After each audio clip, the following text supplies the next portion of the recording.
இன்றைக்கி நம்ம வீட்டில் ஒயிட் ரைஸ், கத்திரிக்காய் மாங்காய் போட்ட மீன் குழம்பு, தக்காளி ரசம்,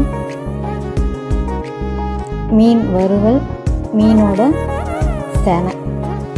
இன்றைக்கி சண்டே ஸ்பெஷல்னால வீட்டில் மீன் குழம்பு செஞ்சாச்சு. வாங்க சாப்பிட்லாம். ரைஸு,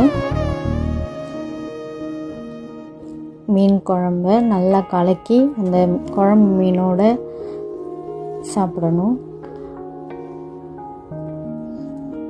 குழம்பு மீன் ஊற்றி நல்லா பிசைஞ்சு